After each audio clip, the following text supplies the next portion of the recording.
Hello again in anime realm. The story starts with this dude and this chick going on a date.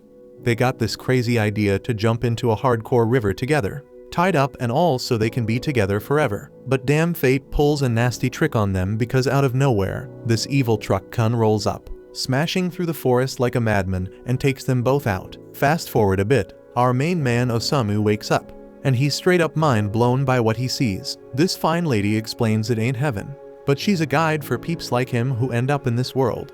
She goes by Annette, and she spills that Osamu got chosen and transported to this whole new world. A fearsome dragon flies by, as Annette explains that this world is all dark and messed up, and Osamu's gotta be the hero to bring some damn light to it. But Osamu doesn't see himself as no hero. He was just some regular dude trying to off himself with his girl, and now he's stuck in this strange-ass world. Annette's getting ready to give him some motivational speech to make him want to be a hero, but she's straight up shocked when Osamu does his thing and odds on some poison pills. Annette cleanses his body of the toxins, but Osamu says that she's just bothering him. Annette straight up demands that Osamu become a hero and fulfill his crazy mission of saving this messed up world. But Osamu is just looking for a way to stop living, so he keeps munching on the pills. But Annette reminds him that he's the freaking chosen one. Osamu fires back, saying he never asked to be chosen. But Annette drops the knowledge that Truck Kun is actually a truck from another world that does some selection stuff. Out of all the unhappy people in Osamu's old world, only the ones struck by Otherworld Truck Kun get a chance to redo their lives in this new world. It's like a freaking world transfer service from Annette's world. Getting hit by Truck Kun means he was feeling hella miserable in his old life, so he got this chance in the new world. Osamu finishes off popping some more pills, and he's all pissed, saying that dumb truck messed up the happiest moment of his life, his plan to peace out. He straight up tells Annette they ain't got no right to decide who's unhappy, but from her perspective, she saved him from a life so damn miserable that he was ready to end it all. Annette eventually decides Osamu's whining ain't worth jack, because he's bound to change his tune once he peeps his stats. Every single human brought to her world gets gifted with some crazy superhuman powers. But damn, she's shocked when she finds out Osamu's weak as hell. Dude's got only one measly hit point, and he is also still poisoned even after she detoxed him. Annette straight up can't believe someone could be this weak, so she goes on a desperate search, hoping to find some special skill or badass ability in Osamu. And damn, she's horrified when she discovers he's got absolutely nothing. She's never seen such a weak otherworlder in her life. Sick as a dog, Osamu tries to bounce, but Annette stops him and finally admits he must have ended up in this world by mistake. She figures that he won't be able to survive in this world, and she's shocked when Osamu finally shows a bit of confidence. He straight up tells her that what she just said sounds more like his real life. Osamu explains that he's always been labeled a failure, no matter which damn world he's in. Annette apologizes again for the screw up and asks him to stick around for a bit. This world's mad dangerous, filled with monsters and whatnot, so his life's gonna be over the second he steps outside. But Annette's stunned when Osamu tells her not to sweat it because he's looking for his final resting place anyway. The reason she's so shocked is because Osamu's unlike anyone else she's ever met. Annette used to take pride in guiding otherworlders, getting all hyped up to meet them. But soon she realized how stuck up and full of themselves they were. She felt like all she did was kiss heroes' asses all day, so she shut herself off. But now her whole world's been flipped because Osamu's a whole different breed. Osamu gets ready to step into the dangerous new world, but Annette begs him to at least choose a profession first. Dude straight up declares he doesn't need a profession because he's born a damn writer. And with that, he bids farewell to the girl with the beautiful ears. As he leaves, Annette dramatically declares that she finally gets it. The thing she's been waiting for all along was for this man to enter her life. Outside, Osamu realizes he can't read the writing in this world, but he knows there ain't gonna be any cafes for him to chill at. Suddenly, a voice pops into his head, announcing that he scored 5 experience points for discovering a new area. Osamu wishes that annoying voice would shut up because he's got migraines and all. But then an even louder voice declares that Osamu leveled up to level 2. Just then, a tree comes crashing down, and a girl screams as she gets attacked by a monster. She pleads with Osamu to help her because he's an adventurer, but Osamu just stares at her, thinking about how people in this world got some funky ear shapes. She keeps begging for his aid, but Osamu straight up asks for her permission to write a novel about her. Eventually, Osamu realizes that she actually wants him to save her, so he tells her to hold on a second. He half-heartedly tries to reach out to her, but ends up saying he can't reach. She asks him to use a sword or cast a spell or something, but the monster grabs hold of Osamu too. All he says is that he can't breathe, and the girl explains that the tree is sacking their life force. They only have a few minutes left before their lives are over. But Osamu says that's a damn good news. He finds joy in his final moments and says his goodbyes to the world. The girl begs him not to give up, but Osamu ain't responding at all. She's stunned that her life's gonna end in such a weird way. But she's even more shocked when the tree gets engulfed in darkness and explodes. Osamu, against all odds, is still alive, much to his disappointment. And that voice announces that Osamu dealt 300 damage with his poison. The girl is straight up blown away as this dude, in the midst of this epic adventure, takes down the monster by making it absorb his poison instead of his life force. Osamu levels up to level 3, and the girl wonders if he is poisoning himself. Then she starts wondering why he's fronting like he is weak when he is actually pretty damn strong.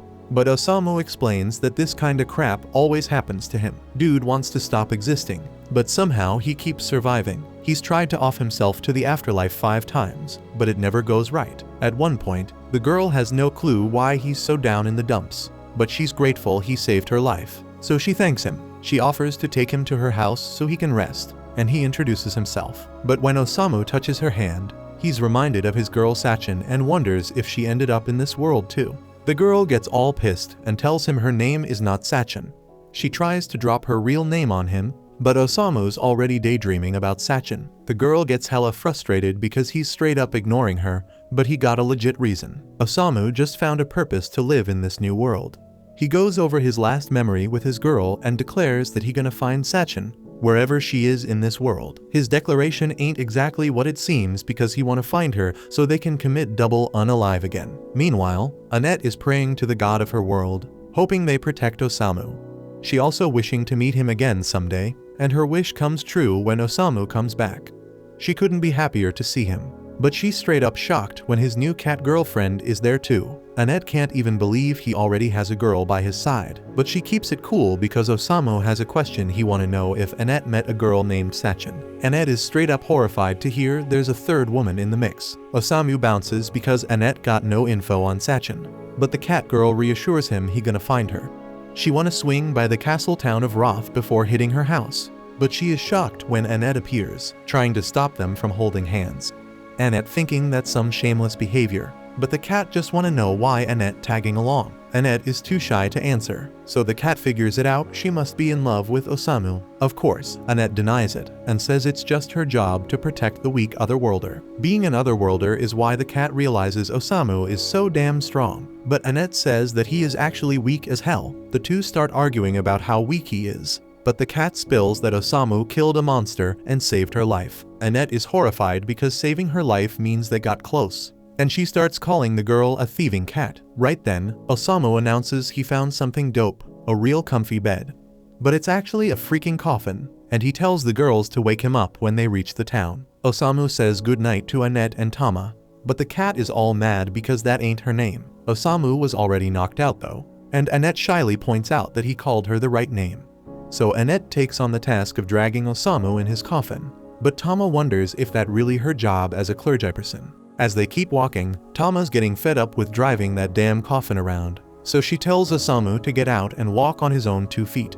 But there's no response, and she starts worrying that Osamu might have actually kicked the bucket somehow. Annette checks his stats, and Osamu seems to be fine, so he's probably just knocked out. They're pretty close to the castle anyways, so Annette asks Tama to suck it up a bit longer so they don't have to wake him up. Meanwhile, inside the coffin, Osamu's peacefully dreaming about his beloved Sachin.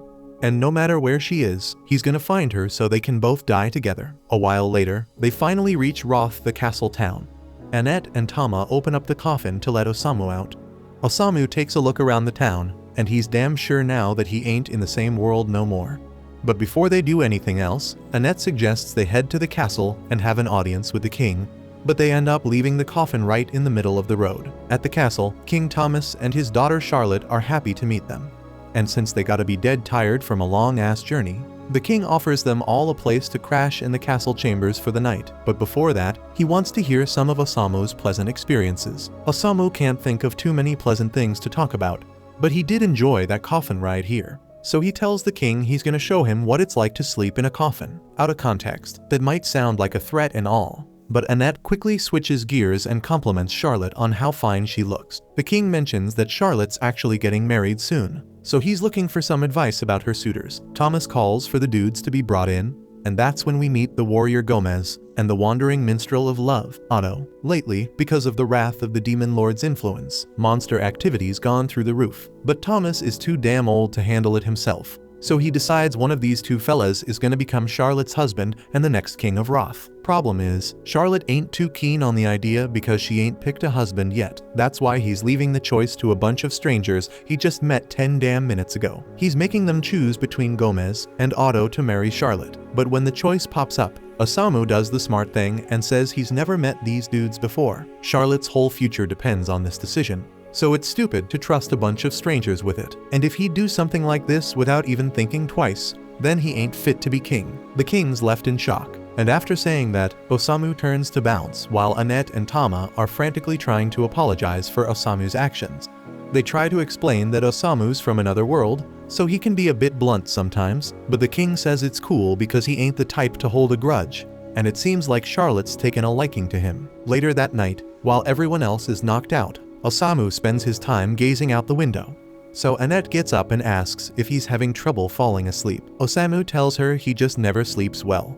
Annette wants to seize the moment to learn more about Osamu, so she asks him to spill about Sachin. But then she peeps a tail popping out from under Osamu's sheets. So she yanks off the covers and sees Tama snoozing on Osamu's thighs. She ain't having none of that shenanigans unless she's the one sleeping with Osamu. So she grabs a pillow and smacks Tama to wake her up. Tama defends herself, saying it's chilly and she's part cat, so it's totally normal for her to snuggle up to people for warmth. While Annette and Tama keep going at it over this, Osamu gets up and dips out of the room because of all the ruckus. And as he steps into the hallway, he notices a dope-ass light. So he steps outside to peep the lake, and wouldn't you know it, Charlotte's chilling there too. When she spots Osamu, she invites him to vibe with her and enjoy the lake because it's a beautiful night. Osamu agrees, saying the place is so damn beautiful that it makes him feel like he wants to take a forever dive in the lake. Charlotte's shocked to hear him say that and asks if Osamu's got enough problems to make him wanna off himself. But from what Osamu's seen so far, Charlotte seems like way more trouble than him. After a bit of silence, Charlotte opens up to Osamu, spilling that she can't make up her damn mind about Gomez and Otto. Gomez just got to the castle, but he's already the most dependable soldier they got, and her dad believes in Gomez's strength, so she thinks she should probably go with him. But Otto has been her homie since they were kids, and whenever she felt down, he'd write her a song and play it to lift her spirits. She doesn't know if she should choose a hobby she loves or one who'd be the strongest king for her dad's sake. Osamu chuckles to himself and says Charlotte's hella kind for worrying about her dad's opinion this much. Unlike Osamu, who's tried to cancel his subscription to Life multiple times, always causing problems for his family in the process. But he's never let someone else decide how he's gonna live his life. He thinks Charlotte should make a decision based on what she wants. And to do that, she gotta figure out her true desires. The next day, King Thomas summons Osamu and the crew back to the throne room. He apologizes for the inconvenience, but says he's calling them there because Charlotte's finally made up her mind about who she's gonna marry.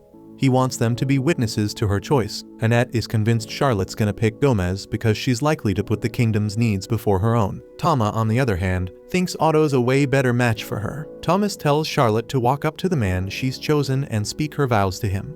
So Charlotte starts walking, but instead of going to Otto or Gomez, she grabs Osamu's hand and says she wants to drown in the lake with him. Nobody can believe their ears, especially Annette, who collapses to the ground. Charlotte goes on to explain her reasons, saying that after talking with Osamu last night, she thought long and hard about who to choose, and that made her realize something. At first, she was leaning towards picking Otto, because he always sang to her when she was feeling down. But now she remembers he'd sing to her even when she wasn't sad. He was even singing last night, and he never said he was in love with her, so he probably just wanted to perform his latest song for someone. And Charlotte happened to be there to listen. And as for Gomez, he's a no-go because he stinks something fierce. The king straight up be asking Charlotte to think again and choose a damn husband. But that's some crazy ass shit to worry about because she already said she wanna die with Osamu. Charlotte ain't taking none of that and snaps back at Thomas, telling him it was a dumbass move to force her into marrying someone without even asking for her opinion.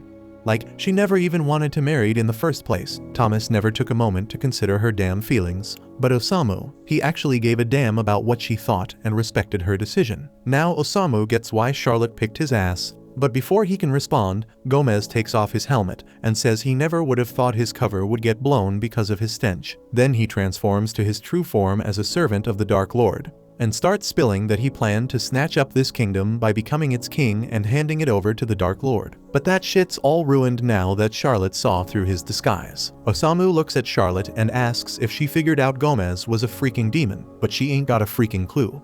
She just said he stank because he really does stink. That means Gomez blew his cover for no good reason. But he ain't ready to admit he messed up. Now that his cover's blown, he says he'll just kill them all. This is the kind of situation where a badass priestess would be hella useful.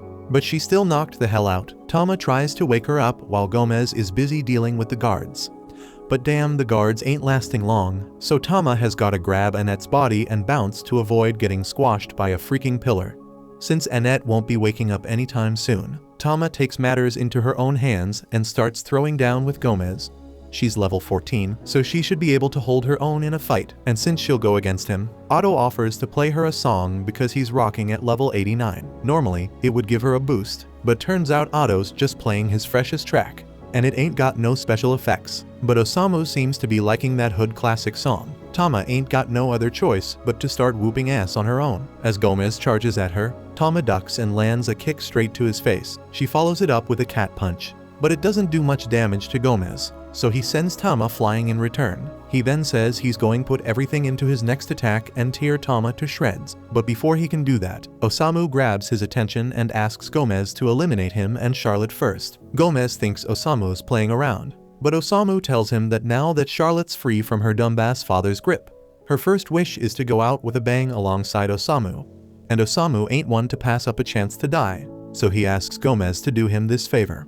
Gomez agrees to off him, but he says after that he's gonna take out the king and burn the whole damn city to the ground, taking out everyone in it. Osamu doesn't give a damn about what Gomez does because he'll be dead by then anyway. But Charlotte's starting to have second thoughts about biting the dust. As Gomez charges at them, she tells Osamu that she can't let herself die just yet because she wants to stay alive and protect the kingdom. Osamu's glad to hear that Charlotte finally knows what she really wants. So since she wants to stay alive, he pushes her out of harm's way and takes the full brunt of the attack himself as Gomez keeps charging straight at Osamu. Charlotte tries to convince him not to get himself impaled, but luckily right at that moment, Anna wakes up and uses her power to create a shield of light to protect Osamu from Gomez's strike. She's vowed to never let Osamu die as long as she's by his side. So as Gomez tries to break through her shield, he ends up shattering his damn horns in the process. Now that Gomez is defenseless, Tama lands a blow that sends him flying through the castle wall and into the freaking lake. Both Tama and Annette are relieved they made it through, and since Anna really came through for Tama, Tama feels the need to show her some appreciation. Annette also thanks Tama for her help, and the two of them seem to be getting along a whole lot better now. And Otto is still here, playing his heart out like he doesn't have a care in the world. Charlotte's got a lot to process after that crazy incident. But then her dad rushes up to her, begging for forgiveness for not giving a damn about her feelings before. Osamu was right about Thomas not being fit to be king, and now Thomas realizes he ain't even fit to be Charlotte's father. So he sincerely asks Charlotte if she's willing to forgive him. Charlotte gets down and tells her old man that she forgives him. And from now on, she wants to have a lot of talks with him about the future of this kingdom and their own selves. Thomas is mad happy that he made amends with Charlotte, and Charlotte's thrilled her pops finally gets where she's coming from. But all Osamu can think about is how Annette and Tama messed up his perfect chance for a game over. A while later, Thomas admits he ain't cut out to rule the kingdom, so he gives up the throne to Charlotte, who's now doing everything in her power to keep the kingdom safe. And Otto's still cooking up tunes because he ain't got nothing better to do. Meanwhile, Annette and Tama are busy hauling Osamu's coffin to their next stop, chatting about how bold it was for Charlotte to become queen at 16, but they're sure it's gonna work out somehow. Osamu pops out of the coffin and says what really matters is that Charlotte made the decision for herself and she's standing by it. And that's something Osamu finds beautiful. After dragging Osamu around for a long time, Tama asks Annette if they can chill because she's beat. They've put some serious miles behind them, so Annette figures it's cool to take a breather. Once they stop, Osamu cracks open the coffin and wonders if it's food time yet.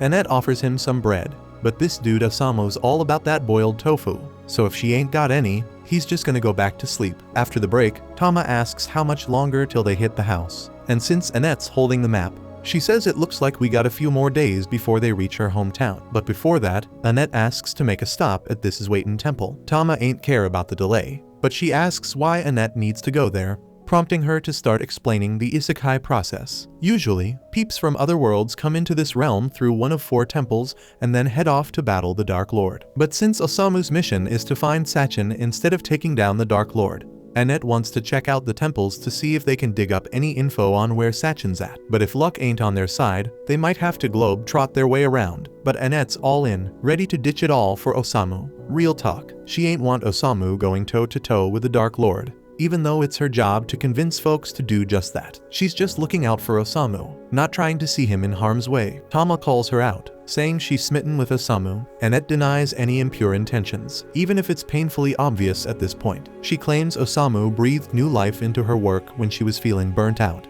so now she's on a mission to help him find his missing person. That's all. Tama asks if that means Annette would be cool if she found out Sachin was actually Osamu's lover or something. Even though the thought hurts, Annette still wants to see it for herself. By the way, Tama's wondering if Annette can even roll into This Is Waitin' Temple since she dipped out on her job for this road trip.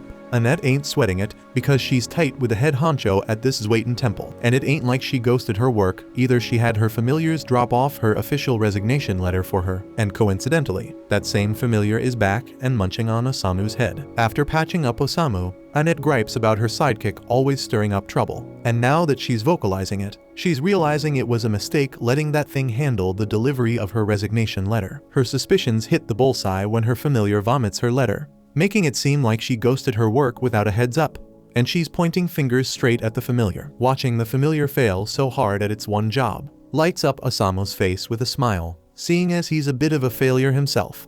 So he names it Milos, and Milos takes an instant liking to Osamu. But Osamu ain't really in the market for a pet, so he just dips back into his coffin. Meanwhile, Annette's losing it over bailing on her job without notice, knowing the temple's gonna shut down her unemployment claim later. Right then, Milos starts acting sketchy and soon bolts, signaling something's off. But it ain't until a dragon swoops down from the peak that they connect the dots on what Milos was trying to warn them about. A dragon ranks as the baddest beast around, leaving Annette clueless on how to handle it. But before the dragon goes berserk, a chick pops up behind Annette and Tama, commanding Kohaden to stop attacking random people. The chick then strolls up to the dragon, giving it a pet, leaving Annette and Tama dumbfounded. They've never seen anyone tame a dragon, so they ask who she is, but she just turns to them, saying the area's crawling with monsters, warning them to leave before they get hurt, and seems like one of their crewmates already bit the dust. Annette apologizes for the mix-up and clarifies that Osamu's still kicking. He's just a quirky otherworlder who's into napping in a coffin. The moment the chick learns Osamu's not from around here,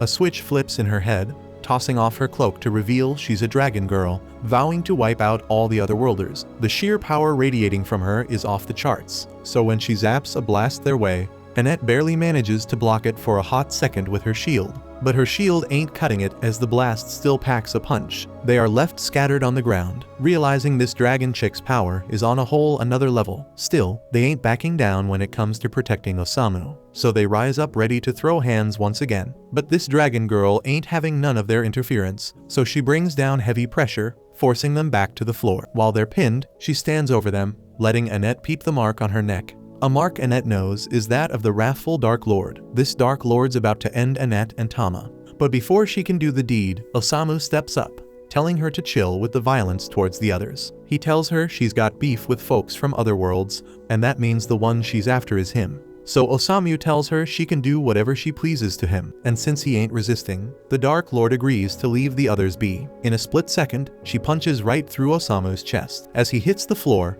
this Dark Lord declares herself as Waldelia, telling Osamu to rest in peace forever. But as she's bouncing, Osamu gets back up, laughing at the fact she actually stabbed him. He can sense the hate in her, because he once felt the same, even had thoughts of stabbing someone. Dude went as far as penning a threatening letter back in the day, so he knows how it feels to be consumed by hate. Waldelia's getting spooked now, but Osamu keeps pushing closer and touches her cheek. Dropping the dying man charm, he says he's down to hear her story. But Waldelia ain't falling for his game that easy. She calls for her ride Kohaden to scoop her before things escalate. Once she dips, Osamu hits the ground again, because his chest wound is still wide open. But Milos ain't ghosting just yet, finally pulling his weight and hauling them to the temple. Asha sees Annette's messed up, rushing to her side. But Annette asks her to take care of Osamu first because he's in worse shape. Asha sees it's really bad, so she calls for every potion and priest available to help Osamu recover. The next day rolls around, and Osamu's back on his feet.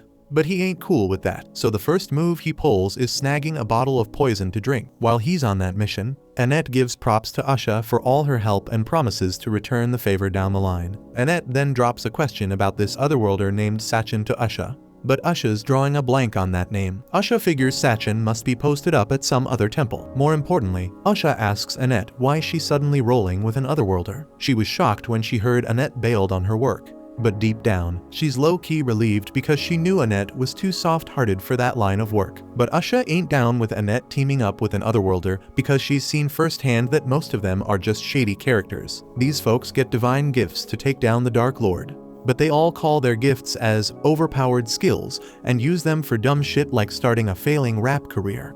One of these jokers is called Kitaro, and he was unfortunately given the power to destroy the world's economy by mass-producing gold coins like crazy. He tries to charm the girls by offering to buy them whatever they want in exchange for a good time. But Asha ain't having it. She tosses his gold right back to his face and tells him to bounce because she's in the middle of a serious chat. Kitaro was a headache, but he kinda proved his own point that otherworlders aren't good people. Annette tries to vouch for Osamu, claiming he's not cut from the same cloth as the rest of them.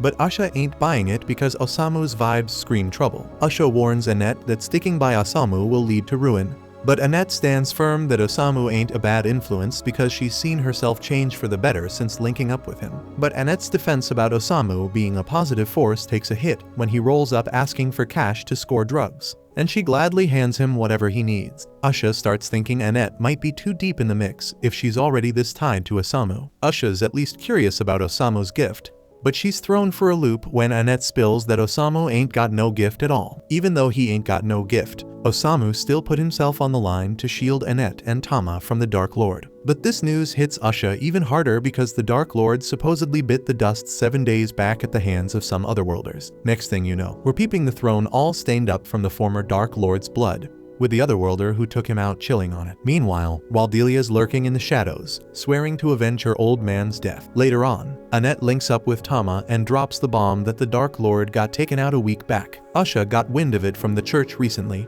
and it's a dope deal because it means peace might finally be settling over Zauberberg. But if the Dark Lord's really dead, then who was trying to off her earlier? Annette ain't got the answer to that one. And now that Tama's thinking it over, didn't Osamu roll up 7 days ago too? If the Dark Lord was already done for by then, why'd they still bring Osamu into the mix? Right then, Osamu tears up his notes and falls on the floor. So Tama's checking in on what's wrong with him this time. He spills that he's been struggling to write all the craziness that's gone down since he touched down in this world. Annette asks if he wrote anything about her, but Osamu admits he didn't jot a single word about her. If anything, he felt a burst of inspiration after crossing paths with Waldelia, hoping for that same spark to ignite creativity again. But Tama says she's not going to do any dangerous shit with him. Annette suggests they all dip into town to unwind, and with her future with Osamu in mind, there's a few things she wants to snag for him. Once they hit the town, Annette scoops up a heavy set of armor for Osamu to keep him safe and sound. And Osamu ain't tripping because the snug fit reminds him of his coffin. With Osamu locked in tight,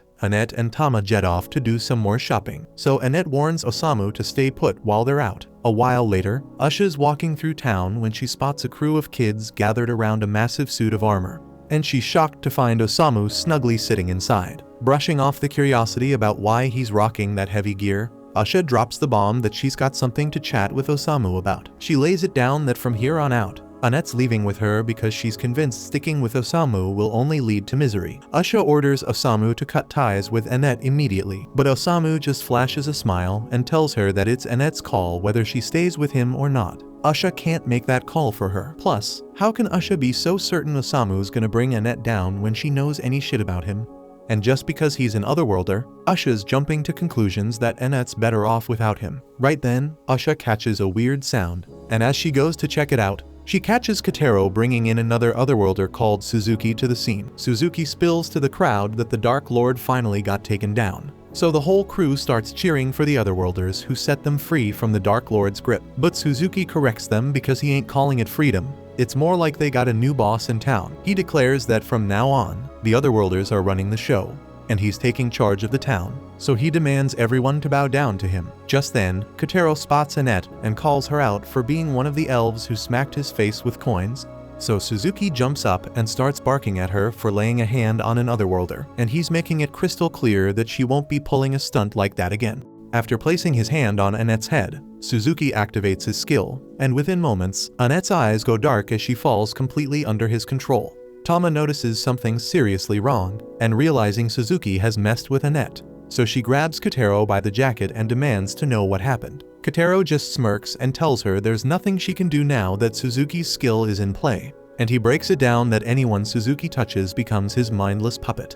Tama is furious and threatens to beat Kotaro senselessly until he gets Suzuki to fix Annette. But before Tama can even lay a finger on Kotaro, Suzuki casually places his hand on her head and turns her into another obedient puppet. Things are getting way out of hand. Then Usha finally shows up, furious at Suzuki for abusing his powers. She taught him to use his abilities for good, not to enslave people. Suzuki, however, couldn't care less about Usha's disapproval, because he's the one holding all the cards now. Since Usha and the townsfolk are trying to oppose him, he decides to completely wreck the town to make an example out of it. He plans to rebuild it as a fortress where no one will dare challenge him again. Before he leaves, he informs Usha that he'll be taking over her church and turning it into his new castle. Under Suzuki's orders, his attack dogs go wild, demolishing the town. Even Tama, now under Suzuki's control, joins in the destruction, taking her anger out on the suit of armor that Osamu had been stuffed into earlier. Osamu, however, isn't even bothered by Tama's rampage. He actually finds it pretty hilarious that Annette was right about the armor being a good idea for emergencies like this. Eventually, Tama's relentless punches crack the armor open, but in the chaos, she ends up launching the helmet right into her own face, knocking her out cold instantly. Osamu is now free from the armor, and with Tama out cold on the ground, he does the only thing he can think of. He stuffs her into a barrel to make sure she doesn't cause any more trouble. After sorting that out, Usha comes crashing into the building next to him. For once, she's actually relieved to see Osamu's face, but she still sticks to her earlier statements about Suzuki being a prime example of what otherworlders are like. Suzuki didn't just use his gift for his own selfish desires. His greed has made him a real danger to society. It's clear that the power from his gift must have gone straight to his head, because he wasn't like this when he first showed up in this world. Back then, he was a shy, weak-willed guy, but now he's turned into a full-blown monster. Hearing Usha talk about Suzuki's fall from grace sparks a new fire in Osamu. He asks Usha where Suzuki is, and she tells him Suzuki should be at the church. So Osamu asks Usha to keep an eye on Tama while he goes to confront Suzuki. Usha warns him that it's insane to go after a hero without a gift of his own, but Osamu insists, saying he wants to write about Suzuki's story. Seeing how determined he is, Usha agrees to go with him to keep him safe. When they reach the church doors, Osamu is pumped. But Usha can't understand how he's so chill in this situation. He's seen what Suzuki's gift can do, so he should know he's at a serious disadvantage in a straight-up fight. If he barges in without a plan, she tells him he'll be shredded by Suzuki's beasts. But before she can say more, Osamu pulls out a bottle of poison from his sleeve. Usha is impressed, thinking Osamu plans to use the poison on the beasts, but to her shock, he chugs the whole bottle in one go. With the poison out of the picture, Usha gets down on all fours, saying they'll have to use the back door. But Osamu ignores her and heads straight through the front door. Osamu greets Suzuki and tells him he's interested in writing a novel about his story. Suzuki, thinking Osamu is a fan wanting to document his heroic deeds, is pleased. But Osamu drops the bombshell that the novel he wants to write is about a loser who was given way more power than he deserved and ended up becoming a total jerk. Suzuki's feeling massively disrespected, so he orders his pack of dogs to tear Osamu apart. Osamu's just standing there like he's on vacation, so Usha jumps in to defend him. She casts a spell that sends lasers right into the dogs' heads, but she's getting overwhelmed, and Suzuki's remaining beasts start launching fireballs at Osamu. With Usha out of commission, it's looking like Osamu's about to have a very bad day. Just when it seems like all hope is lost, the fireballs get deflected by a floating helmet and fly right back at Suzuki. Turns out, Milos is using the helmet to deflect the fireballs because the armor's got this nifty trick of bouncing off low-level spells. Kotaro's freaking out, realizing that Osamu's got some serious plot armor going on. But Suzuki's not sweating it. He's got one last trick up his sleeve. Suzuki orders his great wolf to attack Osamu. As the wolf bites into him, it starts to decay and collapses. Usha's in disbelief that the poison Osamu drank actually saved them. And Kotaro is now 100% convinced that Suzuki can't beat Osamu's plot armor, so he takes his potato-like head and runs away. Suzuki grudgingly admits that Osamu's tougher than he thought, but he's not done yet. He calls out Annette to come out and finish the job. Annette, under Suzuki's control, charges at Usha with a dagger and nearly stabs her. Usha, not wanting to fight Annette, figures it's best to retreat for now. But Osamu's not having any of that. He believes Annette's strong enough to shake off the mind control. Suzuki laughs, saying his mind control is unbeatable and that Annette's doomed to be his slave for life. Still, Osamu is confident Annette can overcome it. He walks right up to her and tells her she doesn't have to obey Suzuki's orders. It seems Osamu's words are getting through because Annette starts hesitating, trying to resist stabbing him. Suzuki's fuming, using all his power to force her hand, but Annette, through sheer willpower and a flashback, manages to break free of the brainwashing by stabbing herself in the leg. The pain snaps her out of it, and she collapses into Osamu's arms. With Annette back to her old self, Osamu asks Usha to treat her leg wound. Usha starts to realize she might have misjudged Osamu as a person. Suzuki's realizing his ability isn't all-powerful anymore, and he's starting to sweat, knowing he's going to be held accountable for all his war crime. He's freaking out, knowing he's about to get served some serious justice from all the people he's messed with. He's looking around, desperate for a knife to end it all. But just as he's about to give himself to the afterlife, Osamu swoops in to stop him. Not because he gives a damn about Suzuki's life, but because he's not done with his story yet. He wants Suzuki to spill everything about his past life. So with nothing left to lose, Suzuki starts pouring out his backstory. Suzuki was just your average high school kid, constantly bullied by the bigger guys. He was super timid and weak, and never stood up for himself. He even thought about jumping off a roof to escape his bullies, but chickened out in the end. One day, a drunk old man bumped into him and started shouting like it was Suzuki's fault. Suzuki was pissed, but still didn't have the guts to fight back. So he was basically a walking target for truck cum. Next thing he knows, he's yanked into this world and greeted by Usha as the so-called hero supposed to take down the demon lord. From there, he was left to fend for himself, grinding his way through battles with wolves and eventually turning them into his loyal minions. With his new crew, he took down some heavy-duty monsters.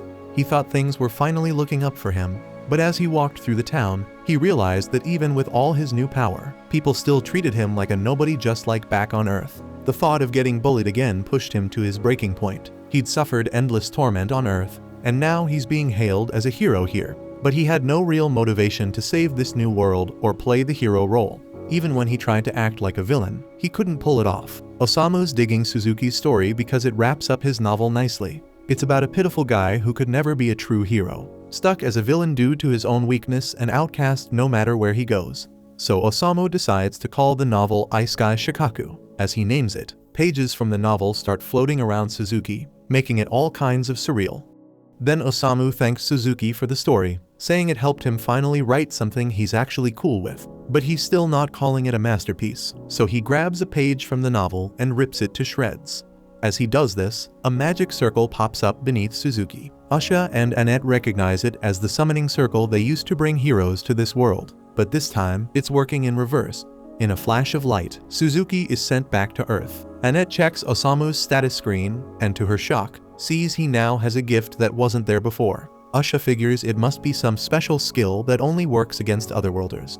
This means Osamu was brought here specifically to deal with otherworlders. After Suzuki vanishes, Osamu collapses, bummed that he couldn't create the masterpiece he was aiming for. He's completely unaware of the power his writing has, and he starts wondering what happened to Suzuki. With Suzuki gone, all the monsters under his control chill out and start leaving the town. Tama finally gets herself out of the barrel, but she's scratching her head, not even sure why she was in there in the first place. With everything going back to normal, Usha figures Osamu deserves a reward for saving the town from Suzuki. So at his request, she has a customized coffin made for him. Annette thanks Usha for all her help.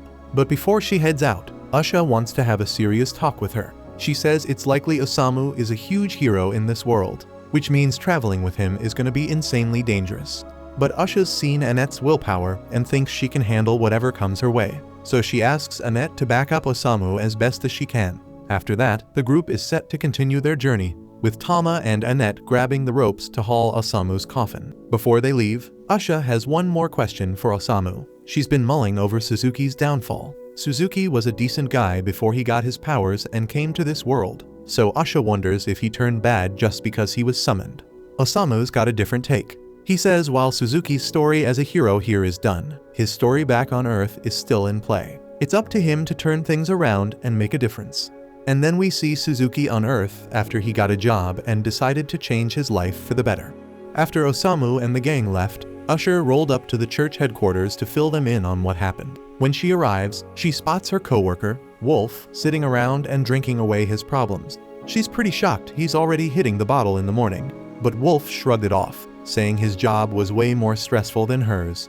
While Usha deals with people like herself, Wolf has to handle dwarves, and according to him, dwarves smell absolutely awful. Just as Wolf is about to keep ragging on dwarves, Elton walks in and calls him out. He says it's not cool for Wolf to be spewing racist crap while he's on the clock, especially since he's a bishop. Wolf gives a half-hearted apology, but throws some shade at Elton for being a goblin bishop, considering most bishops are elves. Elton isn't fazed and tells Wolf he's acting worse than the dwarves he hates so much. This really sets Wolf off, and he dares Elton to handle dwarves all day and see if he doesn't become a racist too. Right then, Cardinal Miller shows up and tells them to cut the crap and sit down so they can get the meeting going. When the meeting starts, Miller apologizes for dragging everyone here on short notice. He wants to kick things off with updates from each region, but notices someone's missing. Before he can say much more, the missing bishop stumbles in and falls in front of everyone. They're all clueless about who this new person is, so Miller introduces her as the new bishop of the Western Temple, taking over after Annette bailed on her job. They all take their seats around the big conference table, and Cardinal Miller kicks things off, asking the bishops to start with their reports. First up is Aria, who's filling in for Annette. She introduces herself and says not much has happened in her region recently. But Miller chimes in, mentioning that he heard Princess Charlotte recently took over the throne, which is pretty significant. Aria scrambles to apologize for forgetting that detail, clearly worried about making a bad impression. But Elton, the Goblin Bishop, interrupts and starts giving his update. He reports that things in his region have been peaceful lately, and there's not much to add. Everything's been calm, so he doesn't have any major news. Wolf goes next and talks about his territory, which is way out in the sticks. He explains that while his region is generally stable, there are occasional squabbles with the dwarves, but he assures everyone that these conflicts are pretty normal and nothing to be overly concerned about. When Usha takes her turn, she brings some serious news. An Otherworlder recently went on a rampage in her region and wrecked half of the town of Vale. She's working hard to get the town back to normal, but that's not even the biggest issue. The main reason Miller called this meeting is to address the situation with the Otherworlders. As he mentioned last week, a group of Otherworlders took down the wrathful Dark Lord. Because of this, the Pope has decided to seal the magic circles that link their world to the others and put Truck Q on indefinite paid leave. Elton is relieved that the Dark Lord is out of the picture, but is still worried. The 7 Otherworlders who defeated him have claimed his former territory and announced they're going to turn Zauberberg into their idea of a perfect utopia. This whole situation is shaping up to be nothing short of a declaration of war, and it's got the Pope seriously shaken. The Otherworlders were initially seen as divine saviors, angels sent from above to rescue this world from doom. The Pope had a genuine affection for them and saw them as key allies, but now it seems they've turned against him, which is a huge blow. The Church is bracing itself for an imminent threat, and it's not just the Otherworlders they have to worry about. There's also the chaos they've been spreading across various regions and the mysterious disappearance of the Dark Lord's daughter from his fortress. It's hard to believe that the Otherworlders, who were once the Church's greatest allies, are now its biggest adversaries.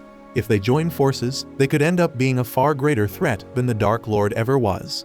Arya is understandably anxious about how they'll tackle such formidable opponents. However, Usha might have a potential solution, and she reveals to the group that there's an Otherworlder with a unique ability, one that allows him to send Otherworlders back to their own world.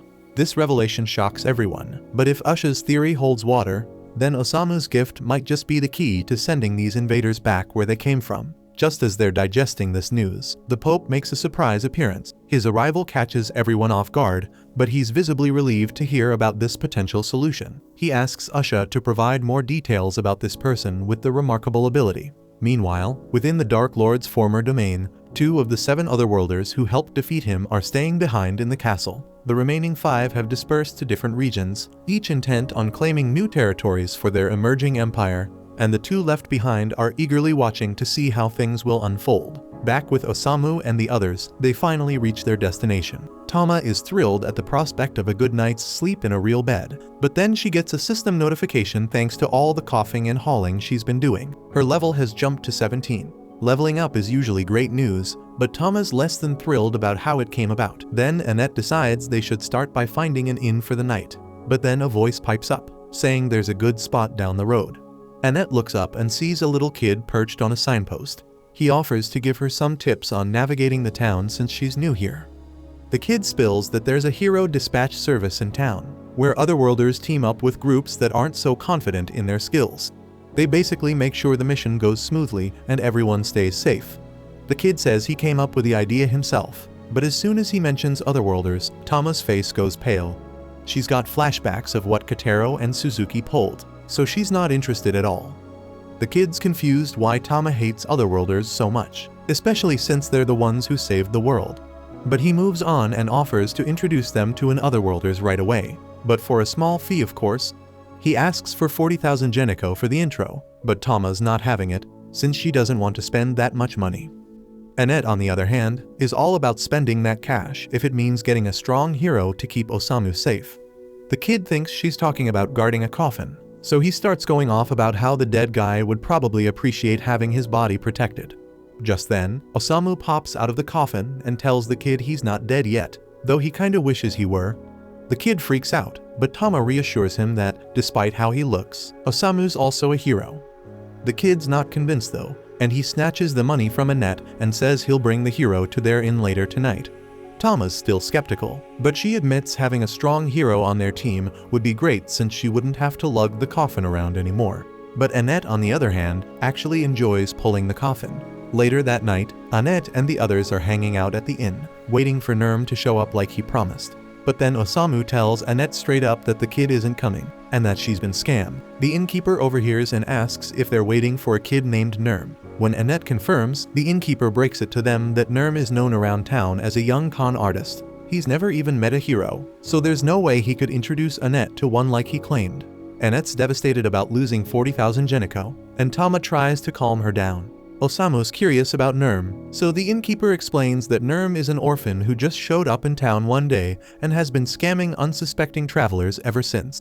He's a pain for the town, but sometimes the innkeeper feels sorry for him since he's on his own with no one to set him straight. Meanwhile, Nerm is chilling under a bridge, staring at the pile of cash he scammed. But suddenly, he gets grabbed by some unknown kidnappers. They drag him to an abandoned shed and start rummaging through his stash of ill-gotten gains. Nerm asks them what they plan to do with him, and the 3 guys have some seriously sketchy vibes going on. Nerm tries to bluff his way out, claiming his hero buddy will get revenge if they hurt him. The guys aren't buying it though they know Nerm's never met a hero, and as a matter of fact, they're heroes themselves. One of them has this crazy gift that lets him summon a powerful crossbow. Since Nerm's been using the hero name to scam people, this otherworlder decides he's going to punish him with an arrow to the head. Nerm is stunned that the heroes he looked up to are actually scumbags, but he comes to terms with it and braces for his end. Just as the bowman is about to shoot, Osamu shows up, pushes the guy's hand, and redirects the arrow right into the knee of the metal guy standing next to him. Osamu confronts the villains, telling them they have no right to call themselves heroes when they act so despicably. His words, however, fall on deaf ears, as one of the villains with glowing eyes uses his skill to analyze Osamu. To everyone's shock, he discovers that Osamu is an otherworlder as well. This revelation puts everyone on edge, as they are unsure of Osamu's powers. Upon closer inspection, the appraiser realizes that Osamu is critically injured, with only 1 point of HP remaining and currently poisoned. This discovery initially calms the bowman, who now believes he can easily defeat Osamu. But as soon as Osamu hears the bowman's threat to end him, his interest is piqued, and he strides purposefully towards them. The appraiser starts to panic as Osamu's health stats begin to rise rapidly, and Osamu taunts the bowman to shoot him straight in the heart. Believing this to be a trap, the bowman decides to retreat, fleeing with his companions. As the villains make their escape, Osamu is left feeling disheartened because he had hoped they would finish him off. Nerm, witnessing the confrontation, asks Osamu if he is a hero. Osamu dismisses the notion, saying he's far from noble. Instead, he describes himself as just a man trying to navigate the harsh world of adults. He encourages Nurm to preserve his innocence a bit longer before he too becomes as corrupted as those otherworlders he despises. Inspired by Osamu's words, Nurm feels a sense of hope. But this quickly turns to panic when he realizes that Osamu has left him tied up and is now out of sight, meaning he'll be stuck here all night. The following morning, as Osamu and the others prepare to leave town and continue their journey, Tama notices Osamu's drowsy demeanor and asks if he managed to sleep well. Annette, recalling that Osamu had slipped away the previous night without saying where he was going, questions him about whether he spent the night with someone. Osamu only remarks that he had an eventful night, leading Annette to worry that another woman might have been involved, causing her to sob over the potential loss of Osamu's affections to someone else. Their discussion is interrupted by Nurm, who insists they need to hurry up and get moving. Tama then recognizes him and immediately demands that he return the money they paid him for the false promise of introducing a hero.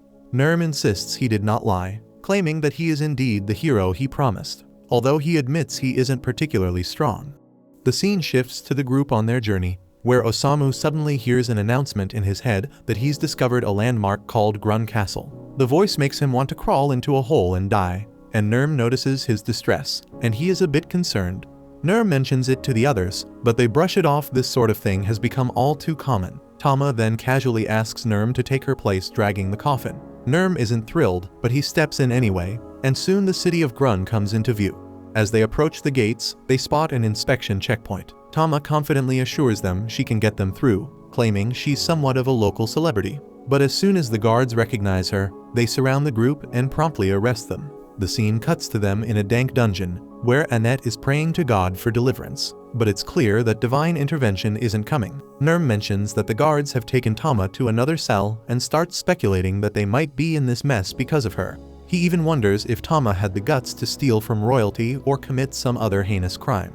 Annette, loyal as ever, defends Tama, insisting she's no thieving cat. Meanwhile, Osamu, in his twisted way, is getting excited about the possibility of execution, pondering all the different ways they might be put to death. Nurm tries to stay practical and suggests they escape, even if it means leaving Tama behind. He begins picking the lock, much to Annette's dismay, who believes a valiant warrior shouldn't be skilled in such dubious arts. This depresses Nurm, while Osamu angrily laments that his dreams of a grand execution are being dashed. All the noise they're making attracts the guards, who quickly discover their escape attempt and bind them with ropes.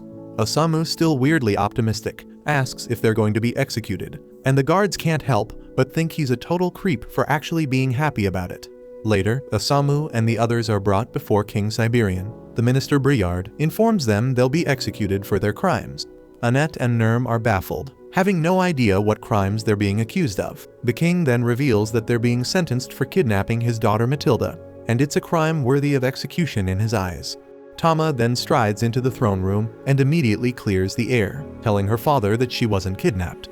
The twist is that she's actually the princess of this nation, and Tama explains that she's been traveling to different countries to hone her martial arts skills, and that she met the group during her journey. She then turns to Annette, asking her to back up her story. Realizing that Tama is royalty, Annette quickly switches gears, sucking up to her and speaking in a formal tone, confirming everything Tama said. Tama, though, tells her to chill and not to treat her any differently, and then asks her father to release her friend. The king, however, isn't budging that easily, and says that he'll only let them go if she agrees to do as he says.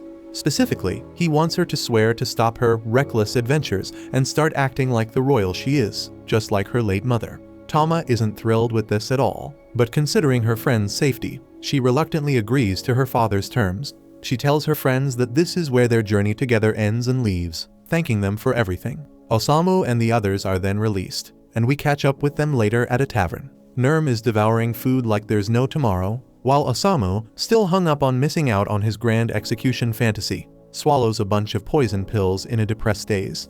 Nurm remarks on how shocked he was to learn that Tama is actually a princess, and Annette agrees. She's worried now, realizing she might have been a bit too casual with Tama and hopes she won't get executed for it. Annette muses about how they've been calling her Tama despite her having a beautiful name like Matilda. Overhearing this, a waitress named Fawn chimes in, asking if they know Princess Matilda. She introduces herself as the lady-in-waiting who used to serve the princess and is curious if they're friends with her. Nurm casually informs Fawn that they were traveling with Matilda up until yesterday when the king hauled her back to the castle. He shrugs, saying it's understandable since she's a princess after all. Osamu senses there's more to Tama's life than meets the eye, and he's curious to learn more. He wonders aloud if Fawn can shed some light on Tama's story. He mentions that when he first met Tama, she was trapped by a tree monster, and now she's been confined to the castle by her father. He finds her intriguing, despite her royal status. Annette quickly warns him not to dig into Tama's past, reminding him that she's a princess, while Nurm advises him to stop calling her Tama so casually. But Osamu doesn't care about her title.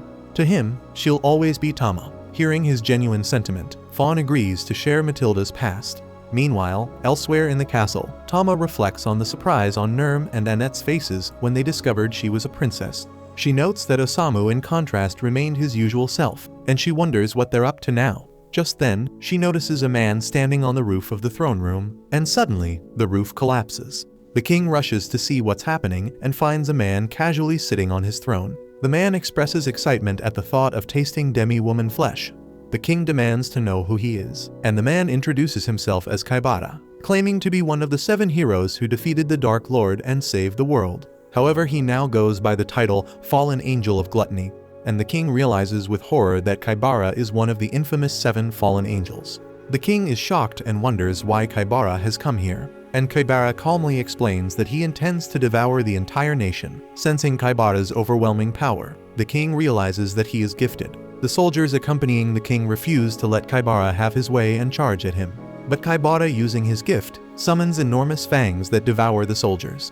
He chews them thoroughly, but he's unimpressed by their taste, explaining that he's rather particular about what he eats. He then tells the king that he has a preference for the flesh of women, especially the tender meat of a demi-woman. The remaining soldiers are visibly angered by Kaibara's arrogant demeanor, but the king orders them to hold back, and Briard realizes that the king himself is preparing to fight. The king declares that Kaibara won't leave the throne room alive and readies himself for battle. Kaibara is thrilled at the prospect of facing a warrior king and tries to devour him with his monstrous fangs. However, the king skillfully fights off the attack and strikes back with a powerful thunder-based martial arts technique. But to the king's shock, the attack has no effect. Kaibara laughs, explaining that while such a blow would have killed a normal person, his body is currently as tough as steel since he recently devoured a bunch of golems. Unfazed, the king begins to prepare his ultimate technique. Seeing this, Briard realizes that the king intends to eliminate Kaibara rather than capture him. The king confirms this, stating that a bastard like Kaibara doesn't deserve mercy after slaughtering his men, so he vows to destroy him with a single decisive strike. But just as he's about to unleash his attack, Matilda enters the room. Kaibara's eyes light up with twisted excitement as he finally lays eyes on a beautiful demi-woman, and Matilda's heart sinks in terror as she recognizes him as the monster she had sensed before. Determined to fight, she tears her skirt to prepare herself for battle, but her father sternly orders her to stay back, telling her that she can never replace Leon. Back at the tavern, Fawn reveals that Matilda once had a twin brother named Leon, who was the crown prince destined to inherit the throne. With Matilda's kindness and Leon's valor, everyone believed that their nation was headed for a long era of peace. But 10 years ago, tragedy struck when a storm caused a cave-in, killing Prince Leon and the queen on their way back to the castle. The king was devastated by their deaths and fell into a deep depression. Matilda was unable to bear seeing her father so broken, so she made a bold decision. She asked to have her hair cut to look like Leon's and vowed to take her brother's place, hoping to ease her father's pain. But instead of bringing them closer together, this act only deepened the rift between them. Back at the castle, the king tries to warn his daughter that her martial arts skills won't be enough to defeat Kaibara. But Matilda is offended and recklessly charges at him. Kaibara is almost amused and nearly devours her with his twisted gift, but the king intervenes, sacrificing his right arm to save her. Kaibara, curious about the depth of parental love, expresses disappointment, noting that the king won't be able to unleash his ultimate technique with his arm in such a state. To taunt them further, he shows Matilda her father's severed arm in his mouth to enraging her. She attempts another attack, but Briard steps in, knocking her unconscious and swiftly fleeing with her. Frustrated that his meal has escaped, Kaibara decides to save her for later, shifting his focus back to how he should enjoy the king. Meanwhile, back at the tavern, Annette thanks Fawn for sharing Tama's story. Nurm asks Osamu what he's been scribbling, But before he can answer, Briard bursts in, relieved to see Fawn carrying the unconscious Matilda. He reassures them that she's only fainted and explains that they barely escaped with their lives. The castle of Grun has fallen to an evil otherworlder who appeared out of nowhere. Suddenly, a loud blast echoes from the direction of the castle, and the citizens of Grun witness their captured king displayed for all to see. Kaibara, now standing before them, introduces himself as their new ruler. With a twisted smile, he assures them that there's no need to worry, promising not to oppress them. Instead, he reveals his true horrifying intentions. He only wants to feast on the flesh of demi-humans, specifically targeting women and children. The men, he says, can continue working as usual. One brave soul hurls a rock at Kaibara, but he's swiftly consumed by the monster. Kaibara, feigning surprise, admits that perhaps it was misleading to claim he wouldn't eat men. Now that they've angered him, he declares that the men will be on the menu too. As panic spreads and the demi-humans attempt to flee, Kaibara coldly informs them that it's pointless. He's already stationed Dark Lord's former minions throughout the town to prevent any escape. With a chilling laugh, he promises to see them all at the dinner table before retreating back into the castle. Osamu is totally hyped by this unexpected twist, thinking Tama is the ultimate tragic heroine. First, she was held captive by her own father, and now she's the princess of a fallen nation. But he knows Tama isn't the type to just roll over and accept this fate, so he urges her to wake up and take control, to show him how her story really plays out. In the meantime, we see Tama dreaming of her mother, who tells her something important to always remember. Tama wakes up suddenly and realizes she's in Fawn's house. She steps outside, surprised to see her friends there, and asks what's going on. Briard breaks the news that Kaibara has taken over the royal capital and is literally trying to eat the citizens. Tama is so furious now and tries to bolt for the castle, but Briard holds her back. She insists she needs to stop Kaibara. But Fawn also steps in, warning her that she doesn't stand a chance, especially since even the king was defeated. Tama, still fired up, points out that her father lost because he was trying to protect her. She feels it's her responsibility to protect the nation in place of her late brother. She's adamant this is her fight, but Annette jumps in, mentioning the tragedy of the Clolone Pass. Fawn's earlier story made her recall the event that claimed the lives of 2 royal family members a decade ago. Annette admits she had no idea that those lost were Tama's mother and brother, but she remembers how the entire country mourned their deaths. Annette continues, saying that this shows just how much the royalty is loved by the people. If they were to lose Tama too, all hope would be lost. She asks Tama to let them handle this fight, hinting that they have a secret weapon for dealing with otherworlders. Osamu then rallies Annette, Nurm, and Milos, telling them it's time to move. As the 4 head off to the castle, Briard looks at Matilda and says she's got some really good friends. The scene cuts to Osamu and the crew at the castle, where they run into 2 ogres guarding the gate. The ogres casually mention that they've been ordered to kill anyone who crosses their path. Annette steps up, ready to fight them solo, but Osamu interrupts, stepping forward with a wild idea. He calmly tells the ogres that they're not here to fight, they're here to be eaten. Osamu explains that he was deeply inspired by the king's speech earlier, revealing that he's always been obsessed with thoughts of death and how he might go out. But it never crossed his mind to be eaten alive, and now he's all in. He even asks the ogres to let the king know that someone eager to be eaten has arrived at the castle. The ogres, baffled, exchange looks, probably thinking Osamu is some kind of deranged freak. Meanwhile, Osamu grows impatient, annoyed that they're delaying his grand exit. Fast forward, and Osamu and the others find themselves locked in a cell yet again. Annette is desperate and prays for divine intervention, but when nothing happens, she begins to lose faith. Osamu is surprisingly calm and tells her to chill out. Death is just part of the plan, but now isn't his time to go, so he turns to Nurm, instructing him to pick the lock. Meanwhile, the scene shifts to Briard bringing some soup to Tama back in town, only to find her room empty. Back at the castle, Kaibara is flipping through a register, deciding who to eat first. Then the gatekeeper ogres arrive, informing him about the strange human who actually wants to be eaten. Just then, Tama bursts in after having dealt with the gatekeepers, and Kaibara grins with satisfaction. His meal has come to him willingly.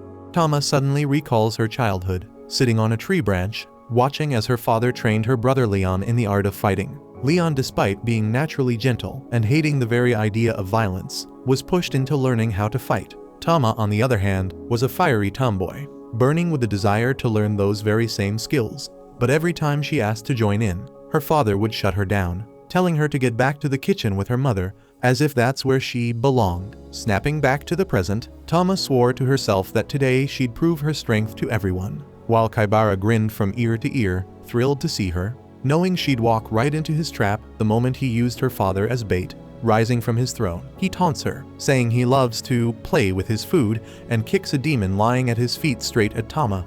She barely dodges the body, horrified at the sheer power behind his attack, but it was all just a distraction. In a flash, Kaibara closes the distance and unleashes a brutal electric attack on Tama, sending her crashing into the wall. She's stunned because this was her father's ability, so Kaibara starts laughing like the sadistic monster he is, revealing that his secret ability is gluttony, which lets him use anyone's powers after tasting them. And now, he plans to tear her apart using her father's skills before eating her alive. Meanwhile, Osamu and his party manage to escape the prison and navigate the winding halls of the palace. Annette asks if Osamu has a plan, but instead of heading straight for the throne room, he leads them into a different chamber, one that belonged to the queen when she was alive. He makes a beeline for the dresser and tries to open the drawers, only to find them locked. Nurm, frustrated, urges him to stop wasting time and focus on saving Tama. But Osamu, ever the charmer, flatters Nurm, saying that the team once again needs the services of a valiant warrior. Nurm, now in high spirits, eagerly opens the dresser, revealing a hidden book inside. Back in the throne room, Tama struggles to stay on her feet under Kaibara's relentless assault. He's too fast, too strong, appearing behind her in an instant and delivering a brutal kick that sends her flying. And before she can even react, he's above her, driving her into the ground with a bone-crushing elbow. He laughs, mocking her, telling her that her martial arts are nothing but trash and that she'll never be able to defeat him. But as Tama lies there, battered and bruised, she remembers her brother Leon, how he trained tirelessly, never giving up even though he hated fighting. Summoning every ounce of strength, she forces herself to stand again, despite her father's desperate pleas for her to retreat, knowing the gap in their power is too vast. Kaibara, on the other hand, is practically drooling with excitement. Her resilience only makes him more eager to taste her flesh. His twisted mind flashes back to his previous life, where he was a spoiled brat, born into a world of unimaginable wealth. His parents indulged his every whim, showering him with 5-star meals and luxuries. But none of it filled the gaping void inside him. He grew up a sociopath, numb to everything, craving something, anything, to make him feel alive. So one day, he snapped, attacking a maid with a fork just to see what it felt like.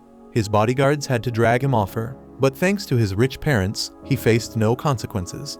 His life continued, empty and pointless, as he wandered the city in his Speedo, beating homeless people for sport, thinking they should just build a home if they didn't have one. Luckily for the world, Truck Kun did everyone a favor and sent this psycho to another world. But even here, Kaibara remained a complete maniac. He laughs maniacally, declaring that he'll devour this entire kingdom until there's no one left to consume. He lunges at Tama, jaws wide open, ready to tear into her, but suddenly, his jaws freeze in place, and we see Osamu standing in front of Tama. Kaibara eyes Osamu with a mix of confusion and disdain, wondering who this strange-looking man could be. Osamu then casually insults him, saying Kaibara's story is even worse than Shadowhunter's, a low blow that clearly gets under Kaibara's skin. Kaibara gets ticked off by this and tries to snap at Osamu with his jaws, but to his shock, he finds his jaws unable to move. Confusion washes over Kaibara as he starts wondering why his instincts are screaming at him to back off from this guy. Just then, Annette and Nurm show up, backing up Osamu and declaring that he's here to dish out some divine punishment. They tell Osamu to write a story about Kaibara and send him packing back to his original world. But Osamu, being the absolute legend that he is, flat out refuses. He dismisses Kaibara as a waste of ink, saying his story is so pathetic it doesn't even deserve to be written. This sends Kaibara into a full-blown rage, and he unleashes his lightning strike, blasting everyone away and vowing to kill them all before feasting on the princess. Meanwhile, Tama is struggling to get back on her feet, guilt-ridden and blaming herself for the injuries her friends have sustained. But Osamu, cool as ever, doesn't even flinch. He hands Tama a stack of pages, telling her that this story is dedicated to her. As she grabs the book and flips through the pages, they begin to glow and lift into the air, swirling around her like a protective aura. Kaibara is still fuming and tries to zap Nurm with another thunderblast, but Annette steps in, blocking the attack with her shield, questioning whether Osamu's abilities work on ordinary people too.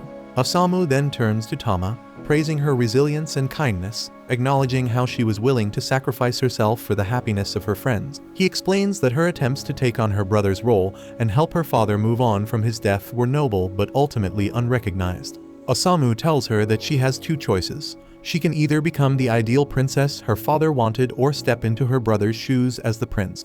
But then he drops the real wisdom bomb, telling Tama that her path is her own, shaped by her unique experiences. He urges her to live the life she wants. And with those words, the chains that had held her back for so long finally shatter.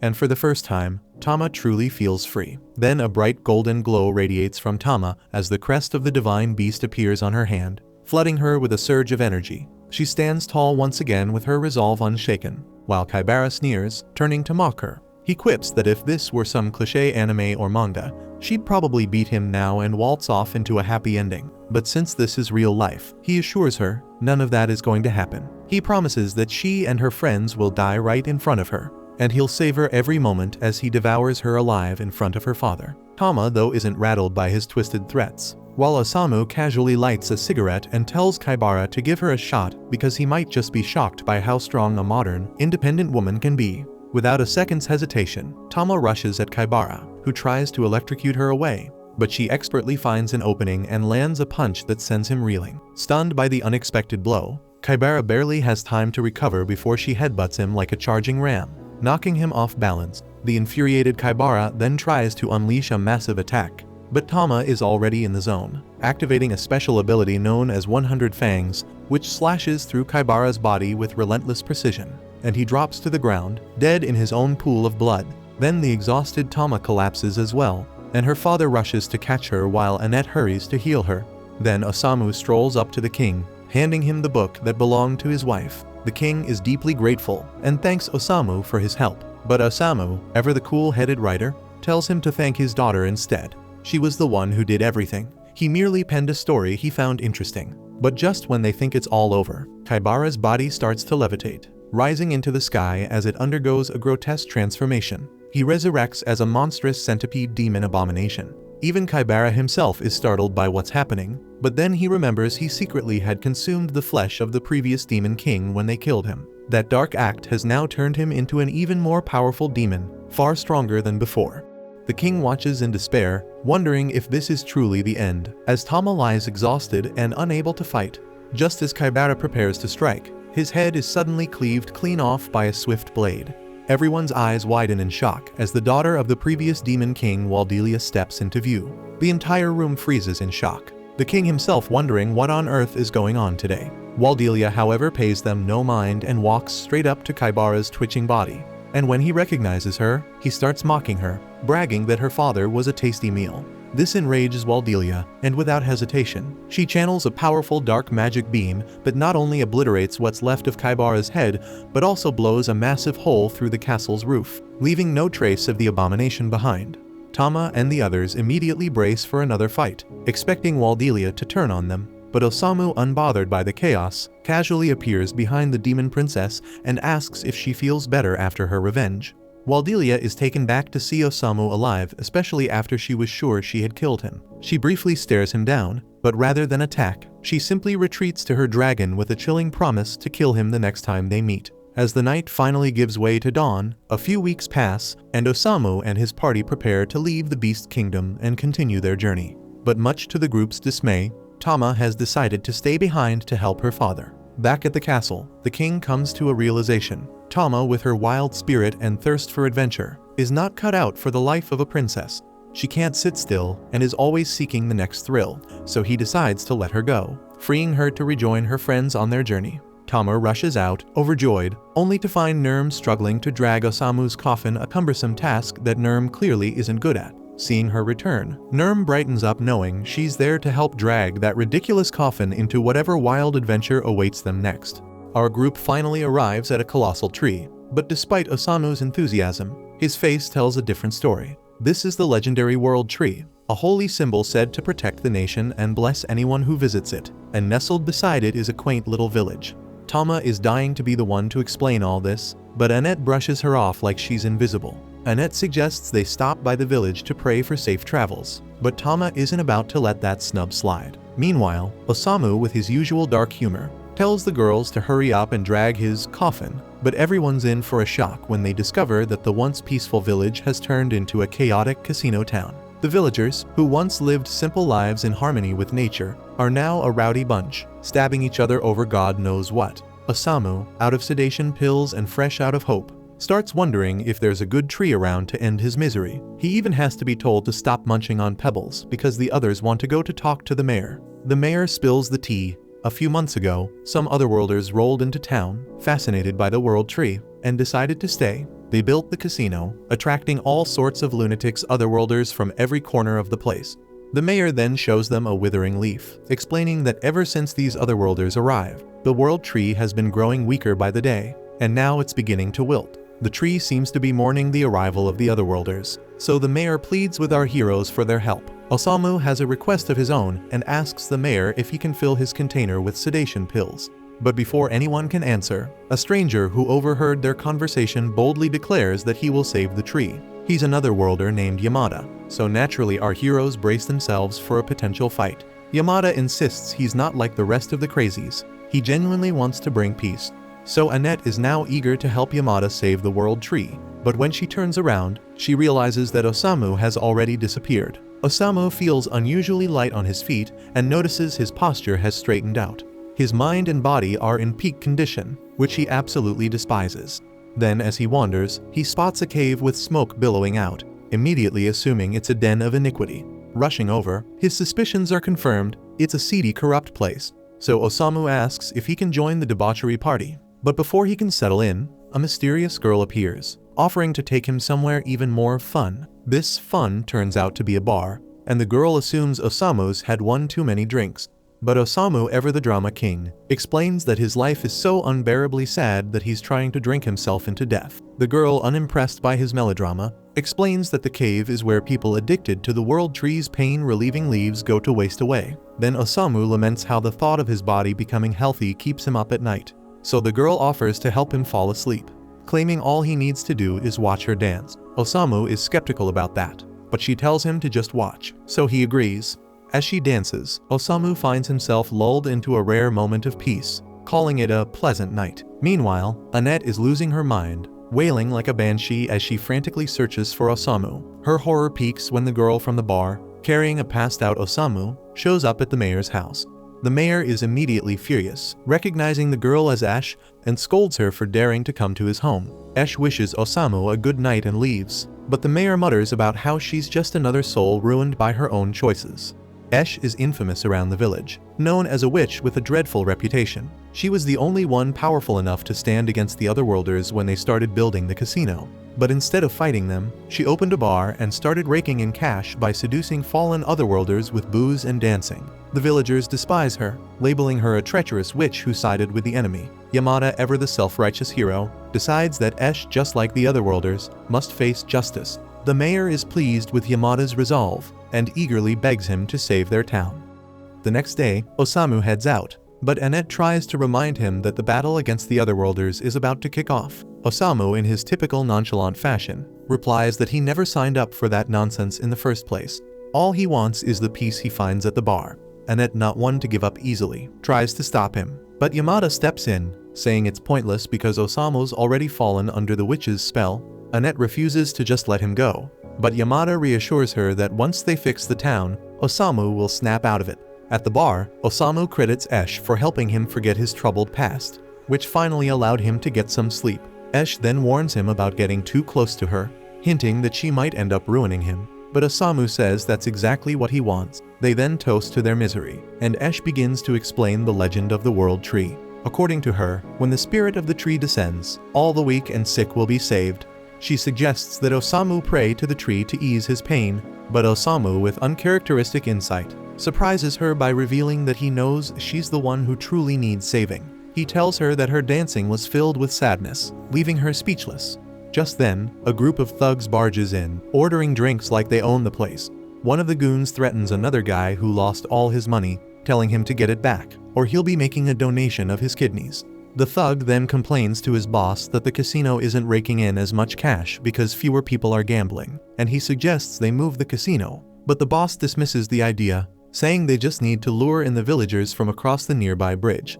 It'll be a piece of cake, just show them how much fun gambling can be and get them hooked on the world tree's leaves. Ash, hearing this, reminds the boss of his promise not to mess with the villagers, insisting that only otherworlders were supposed to gamble. The boss shrugs it off, saying it's unavoidable now, and points out that she'll make a lot more money with the added customers. But Esh, not caring about the cash, fires back, reminding him that she paid him a hefty sum in protection money to keep his hands off the villagers across the bridge. The boss completely ignores her and orders his goon to start hooking some of the villagers on the leaves. So Esh tries to stop him, but he coldly tosses her aside. Osamu then goes to Esh and says, "Women like you shouldn't be called witch, because you're actually an angel." Just then, the ground trembles and the thugs are shocked to discover that part of their casino has been destroyed. Yamada steps forward, telling the thugs that it's time to face justice, and he doesn't exclude the so-called witch. He gears up to deliver his judgment, but Osamu shows up, visibly annoyed that Yamada has ruined his peaceful day. Osamu can't stand self-righteous people like Yamada, and Yamada in turn calls Osamu a disgrace to the Otherworlder. He tells Osamu to think carefully about his next move, but Osamu just plops down uninterested. Osamu has never respected anyone who tries to lecture him, and he isn't the type to listen to a lecturer either. Determined to show Osamu what righteous behavior looks like, Yamada takes down all the thugs in one swift move, his power of judgment erupting like a force of nature. The thugs, realizing they're no match for him, decide to flee. Esh then thanks Yamada for saving the town, and Yamada feels a sense of satisfaction, thinking she has finally come to her senses. The townspeople quickly rally around Yamada, hailing him as their hero, but they turn on Esh, branding her a traitor. They accuse her of working with the Otherworlders and speculate about how much money she made from her so-called betrayal. Yamada tries to defend her, insisting she's changed her ways, but the mob isn't convinced, and they demand that she leave the town immediately. That's when Osamu steps in, standing between Esh and the angry crowd. He bluntly tells them that all people are worthless scum. The crowd thinks he's defending the witch, but Osamu explains that Esh was the only one truly fighting to protect the town. Every night, she kept the thugs satisfied and under control, ensuring they didn't harm the villagers. Without her efforts, the thugs would have turned on the townsfolk long ago. So Osamu declares her the true savior of the town and shames everyone for throwing rocks at her. Despite his words, no one believes him, and Esh, with a resigned expression, tells the crowd it's okay. She apologizes as she leaves, and the townspeople celebrate, thinking they've successfully driven the witch out. But Yamada is horrified, realizing the gravity of what just happened. Osamu, who saw this coming all along, remarks that the line between righteousness and evil is a blurry one. Yamada, filled with doubt, wonders if it's all his fault, but Osamu simply replies that he doesn't know. All he knows is that this town willingly cast out its own protector. Our heroes then leave, and the mayor has another request for Yamada. The Otherworlders have made a killing selling the World Tree's leaves, so now they've decided to keep the business going and sell the leaves themselves. Yamada is horrified to hear this, but the mayor, unfazed, explains that the World Tree will eventually be revived and will bless them with even more. The mayor then asks Yamada to be the town's bodyguard, ready to deliver justice if the witch and the Otherworlders try to return. Yamada can't believe how twisted things have become, especially when the mayor sweetens the deal by offering him 10% of all profits. As Yamada considers Osamu's words, he starts to wonder what he's truly gotten himself into. Back with our heroes, Osamu is deep in thought and realizes he's no different from everyone in that village. He couldn't save Esh, and the weight of that failure hangs heavy over everyone. But then, they're all stunned as the World Tree, once a symbol of life, begins to wither away completely. The mayor, watching his grand plans crumble to dust, is left in shock, and no one can make sense of what's happening. Back with Osamu, Esh reappears in a completely different light form, thanking him for understanding her, and she expresses hope that he can find some peace in life before she fades away. And luckily for Osamu, Esh leaves behind a parting gift, filling his bottle with sedation pills. Then, as he recalls her words about the tree spirit descending to grant the wishes of the sick, the truth about her identity dawns on him, and with this realization, Osamu finds a rare moment of peace and calmly munches on his pills like there is no tomorrow. The group's journey soon takes them into a scorching desert, where the relentless heat becomes unbearable. It's so blazing hot that Nerm has to stop to hydrate the magic carpet. While Osamu actually seems to find it amusing, probably because there's a chance he might pass out from heatstroke. Tama turns to Annette and asks if they really have to cross this entire desert since all they can see ahead is endless hot sand. Annette hesitates, unsure whether they should keep pushing forward or not. She wants to take the shortest route to the Dritten Temple, which cuts straight through the desert. But given how things have gone so far, she doubts they can make it across without getting roasted alive. They're struggling, but then it hits them that Nerm seems totally unfazed by the heat. Nurm reveals that the heat doesn't bother him because he was actually raised in this area and knows how to navigate the desert like the back of his hand. This is fantastic news since Nurm can now guide them through this unforgiving wasteland. His first tip for surviving in the desert: believe it or not, it's actually safer to travel during the day, despite the heat. At night, you're way more likely to run into monsters or bandits, so daytime should be the safer bet, or so they thought until they end up getting ambushed by bandits anyway. The bandit leader, who looks like he just stepped out of JoJo's Bizarre Adventure, is an otherworlder named Toru. He declares that this is his territory, and if they want to pass, they'll need to pay a fee. This is the last thing Tama wants to deal with when it's already so damn hot. But they have no choice since they're cornered. Annette quickly tells Osamu to hide inside the coffin, but with this heat, the coffin is basically an oven, so she changes her mind and tells him to stay outside instead.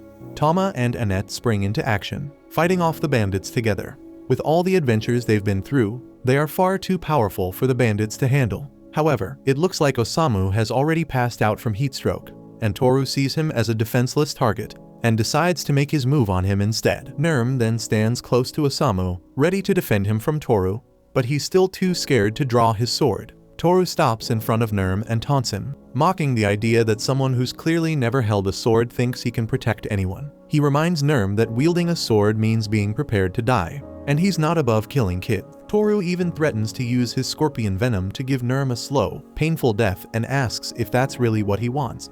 Nurm might not be ready for such a gruesome end, but Osamu definitely is. Osamu, half delirious from the heat, starts inching up Toru's scorpion, practically begging for that excruciatingly painful death. Toru is weirded out by Osamu's bizarre request, but assumes Osamu thinks he's bluffing about the poison. To prove he's not, Toru stabs Osamu with the scorpion, pumping him full of venom. Any normal person would be writhing in agony by now, but instead, the scorpion keels over and dies after injecting Osamu. Osamu, looking disappointed, mutters about still being alive, while Toru is left devastated over his dead scorpion. So Toru is now enraged and charges at Osamu, ready to make him pay. Nurm, still paralyzed with fear, doesn't draw his sword and just stands there as Toru moves in to smash Osamu's head. But just before he can, a beast's howl echoes through the desert.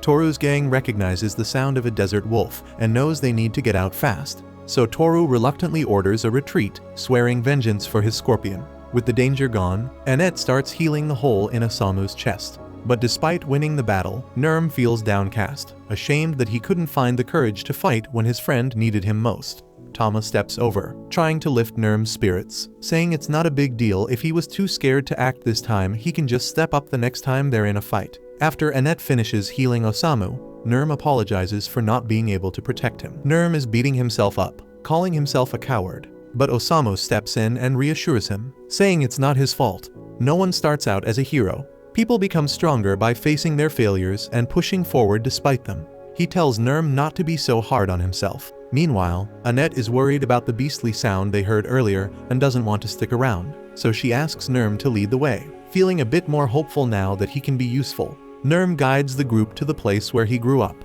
They arrive at the Wasp orphanage, and Nurm says they can stay the night there. As he walks inside, he spots 3 familiar faces he hasn't seen in a long time, and the kids are also overjoyed to see Nurm back after such a long time away. Kathy, the woman who raised Nurm, comes out and warmly welcomes him home. Then the group is treated to a hearty meal alongside the orphan. Nurm is thrilled to finally taste Kathy's cooking again, and today's meal is extra delicious since a generous stranger has been donating lots of ingredients to the orphanage lately. Kathy mentions she'd love to thank this kind person, but she has no clue who they are. One of the kids turns to Nurm and reminds him that he once promised he wouldn't come back to the orphanage until he had become a valiant hero, and they ask if he's managed to do that yet. Tama then watches closely to see how Nurm will respond after his stumble in the recent battle. Nurm knows he isn't a valiant hero, but he tells the kids he's technically part of a hero's party, and he's technically not lying since Osamu qualifies as a hero from another world. Osamu, however, quickly denies being any kind of hero, saying he's just an author who writes stories, so the kids get excited and beg him to tell them a story. Osamu is game and is about to launch into one of his famously depressing tales. But Kathy quickly intervenes and insists no one is traumatizing the kids before bedtime. Later that night, with all the kids finally asleep, Annette comments on how adorable they are. But suddenly, the eerie sound of the monster from earlier fills the air, and this time it sounds dangerously close. Kathy rushes out, clearly shaken. and tells them it's the howl of a wolf that's been terrorizing the area recently. The sound of its howling nearly scares Kathy to death every night, so she worried sickly about the children's safety by locking the door and firmly warns everyone that if they want to make it through the night, they need to stay inside no matter what. Meanwhile, Osamu, being his usual unpredictable self, is out on a casual night stroll and stumbles upon the aftermath of a gruesome massacre. Now, if this were a horror movie, the smart move would be to turn around and pretend he never saw anything. But Osamu, thinking this might get interesting, decides to press on. Back at the orphanage, everyone seems to have fallen asleep, and nobody has noticed that Osamu is missing yet. Tama then, in her sleep, accidentally punches Nurm square in the face, jolting him awake. As he blinks in confusion, he spots a shadowy figure lurking outside the window. Remembering Kathy's warning about the wolf prowling the area, Nurm feels a wave of fear, but he's determined to protect everyone. He grabs his sword and heads outside to check if anything's amiss. As he ventures out, Nurm bumps into a man carrying a basket of vegetables. At first, he thinks the guy might be a thief, but the man insists he wasn't doing anything shady, even if his face screams otherwise. Nurm quickly realizes that this must be the mysterious person who has been secretly delivering food to the orphanage. He asks the man why he doesn't just deliver it openly, mentioning that everyone would love to thank him. The man says he doesn't need any thanks. He's content just watching the kids' happy faces from the window, which is admittedly a bit creepy, but also kind of sweet in a weird way. So seeing his intentions aren't bad, Nurm invites the man to come and sit with him. The man asks why he hasn't seen Nurm around the orphanage before today, so Nurm explains that he's been traveling, but he grew up here after his parents passed away when he was younger. He then points out the sword nearby, which once belonged to his father. Nurm shares his dream of becoming a hero worthy of wielding that sword, so that the other kids from the orphanage can be proud to have him as their big brother, even though he sometimes struggles to find the courage to pursue it. The man's eyes well up with tears at Nurm's story, and he tells Nurm he's a great kid, but Nurm just shakes his head, saying he doesn't think there's anything special about himself. To lift his spirits, the man asks if Nurm could share some stories about his travels so far. Nurm is happy to oblige, and they start swapping tales. All the while, Osamu lurks in the corner, scribbling notes because he finds Nurm's story quite compelling. Nurm and the man chat through the night, and as the sun rises, the man gets ready to leave. But before he goes, Nurm invites him to join them for breakfast, saying everyone would love to meet him. The man appreciates the offer, but insists that supporting them from the shadows is enough for him, and besides he doesn't feel he deserves their thanks. Nurm then senses a bit of sadness in the man and wants to cheer him up, so he asks if he has some more free time to spend. The two head out into the desert, and with the man's keen sense of smell, they quickly track down an oasis. Together, they gather all sorts of crops for the orphanage.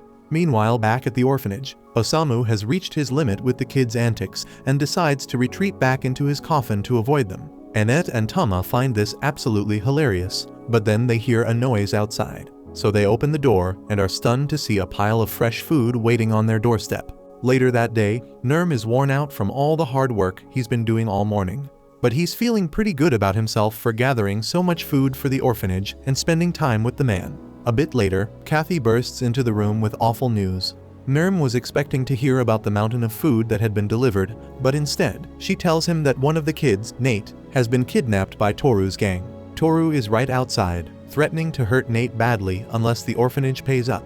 Tama is shocked that Toru would stoop so low as to hold a little kid hostage for ransom, but she assures Kathy that she, Annette, and Nurm will handle it, and that everyone else should stay inside where it's safe. The trio heads outside, and the moment Toru sees them, he orders his men to attack. Annette and Tama jump into the fray, fighting off the attackers, but they're struggling and could really use some backup. Meanwhile, Nurm is frozen in fear again, unable to move, but before he can become an easy target, the man from before shows up and pulls him to safety. Nurm is in tears, overwhelmed by his own cowardice, knowing Nate is in danger, but his body just won't respond.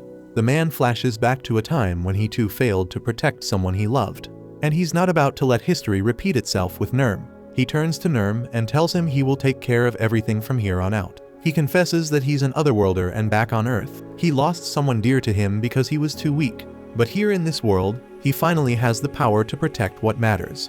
The man then transforms, revealing that he is the very wolf everyone in the area has been fearing, and without hesitation, he launches himself at Toru and his gang. The moment they realize the wolf is upon them, Toru drops Nate and starts to run for his life, but the man now in his wolf form isn't about to let Toru get away so easily. Scum like Toru had robbed him of everything. So with his newfound strength, the man is ready to finally exact his revenge for a lifetime of suffering at the hands of people like Toru. Nurm understands the immense pain the man must have gone through, but he also realizes that if the man actually kills Toru, he will never be the kind person he once was.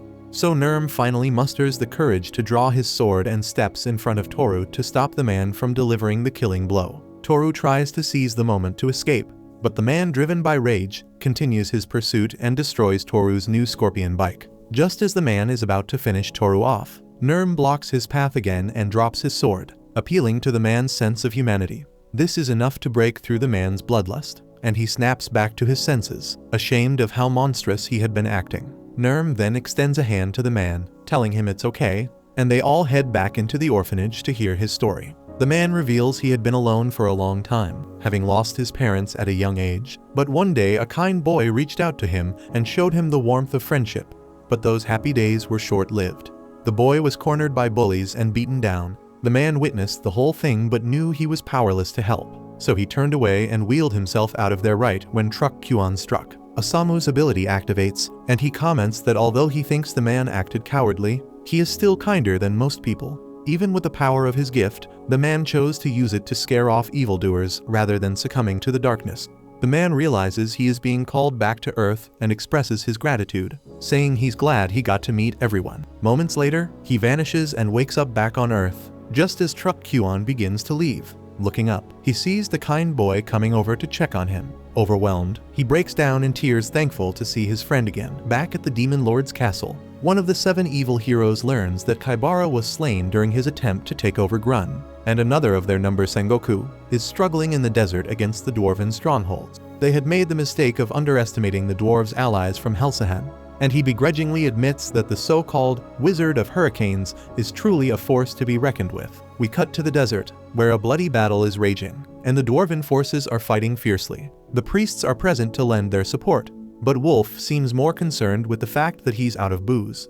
Usha, exasperated, asks him how he can think of drinking at a time like this, but Wolf dismisses her concerns, telling her to stop being so uptight. Usha grabs him by the collar, reminding him that he is supposed to be in charge of this nation and should act like it, but Wolf corrects her, saying he never agreed to be the leader. The people had decided to make him their leader, even though he's just a priest, and now he's expected to fight a fallen hero. As the fallen hero's army launches a full-scale attack, Usha pleads with Wolf to do something before the city is destroyed. Wolf reluctantly agrees and asks the dwarf General Doraine to help lure the enemy to the east as part of a plan. But Doraine dismisses Wolf, declaring he has no intention of following orders, and instead charges at the enemy head-on with his axe. But despite his defiance, Doraine still ends up luring the lizardmen to the east, just as Wolf had requested. With the lizardmen drawn away, Wolf instructs Usha to stand back, warning her that he's going to have to get serious with his magic. With the main enemy force now isolated, he summons a magic circle beneath their feet and conjures a massive hurricane that shreds them to pieces. So the brutal attack forces the fallen hero to retreat with his remaining troops. Wolf turns to Usha with a calm smile and tells her they've won the battle for today. But as Wolf begins to walk away, Usha's eyes widen as she spots a figure floating inside the swirling hurricane. So she stares in shock, realizing that it's Osamu caught in the magical storm. After everyone returns to the city, a party is held to celebrate their victory against the fallen hero. Doraine is given a seat of honor for his great contributions to the battle, and Wolf also has a seat of honor. Taking his place, Wolf thanks all the dwarves for their hard work, especially Doraine. Doraine acknowledges that Wolf did a good job as well, even if he is an elf. But despite their differences, the two seem to share a mutual respect, and the celebration continues.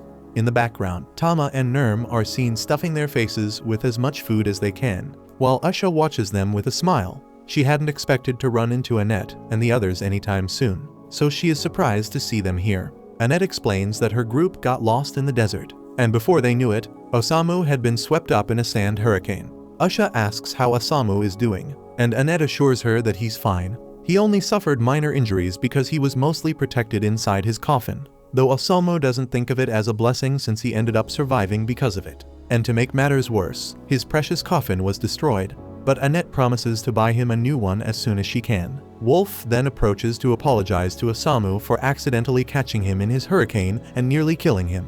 But Osamu is more annoyed that Wolf couldn't finish the job properly. Meanwhile, it turns out Wolf has a familiar of his own, and Milos is completely smitten with it. Wolf asks Osamu to forgive his mistake, reminding him that they are in the middle of a war. But Osamu and the others seem confused, having no idea a war is even happening. So Usha offers to explain the situation. She informs them that their nation is currently under attack by one of the 7 fallen heroes. And as soon as Tama hears about the fallen hero, she proudly declares that she was the one who defeated the fallen hero who attacked Grun. Wolf has a hard time believing that Tama actually managed to pull off something like defeating a fallen hero, which ticks her off. She insists that her party is strong and shouldn't be underestimated. To back her claim, she mentions that Osamu has the ability to send otherworlders back to their original worlds. Wolf, however, is unfazed, saying he already heard about it during a church meeting, and in his opinion, such an ability is unnecessary. No matter what powers the otherworlders possess, Wolf is confident he can outclass them with his magic. So he tells them he doesn't need their interference and to leave the fallen heroes to him.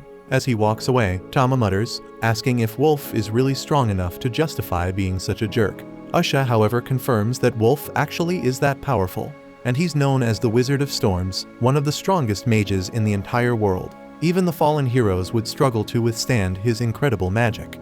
Meanwhile, back at the Demon Lord's castle, the Dark Knight returns, much to the surprise of the other evil heroes, who never expected him to be forced into retreat.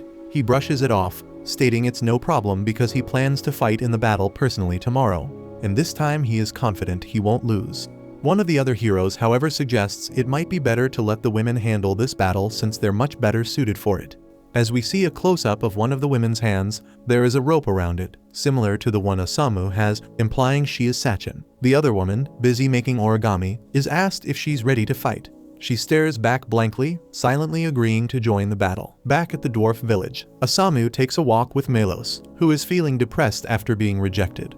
Osamu offers him some blunt advice, telling him to get used to the feeling of heartbreak because it's not going away anytime soon. Still, he understands the desire to be with the one you love, so he offers to help Melos find his crush. They decide to think of a name for her, and Osamu suggests they call Melos's crush Familos. And by pure chance, they spot Familos with Wolf, who is surrounded by a crowd of fangirls.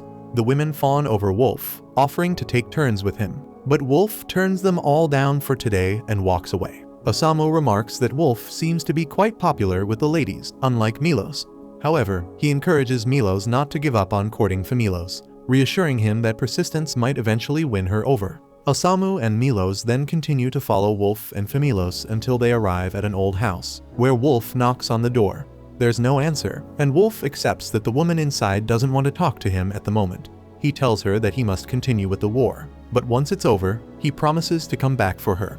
Osamu is taken aback, surprised to see that even someone as popular as Wolf has his own complicated love story. Not wanting to intrude any further, he decides to leave with Melos, quietly departing from the scene soon after. The next day, Doreen receives word that the enemy is attacking again, and it's time to head to war.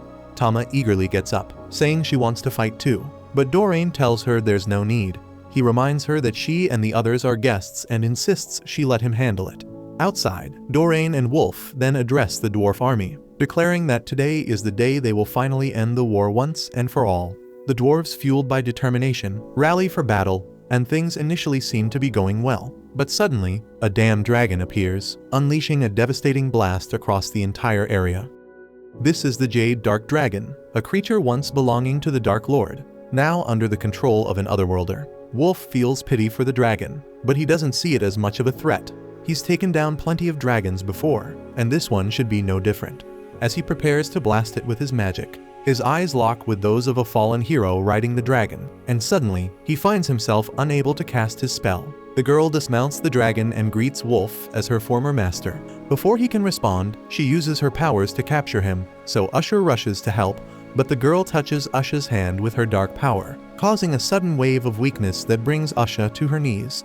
The girl coldly states that she'll be back to kill Usha later, but for now, she has business with Wolf, so she mounts the dragon again and flies away with Wolf in her grasp. Once Usha regains her strength, she urgently calls down to Doreen, ordering an immediate retreat. The troops pull back to the castle, and once they're safe, Usha informs them that Wolf has been kidnapped. Doreen, visibly shaken, admits he has no idea what to do. Wolf was the backbone of their defense, and without him, the troops are in disarray, and the castle walls will soon be breached. As everyone scrambles to find a solution, Osamu points out to Milos that Familos is broken-hearted over the loss of her master. He suggests that this might be the perfect opportunity for Milos to use her heartbreak to win her affection. With a plan forming, they decide to set off to rescue Wolf, and to learn more about him, Osamu and Milos head back to the old house they saw him visit before. Hoping to uncover some details about Wolf's past, Osamu knocks on the door and asks to speak with the woman inside. After a few tense moments, the door creaks open, and an old lady steps out. So Osamu realizes there might be more to Wolf's story than he initially thought. Then we see Wolf waking up, bound in front of the Dritten Temple. The girl Yuriko is there, and it's clear she has many memories of this place, having practically grown up there. Then, as the temple guards realize there's an intruder, they rush out to confront Yuriko and rescue Wolf. However, given Yuriko's power, their chances of success seem slim.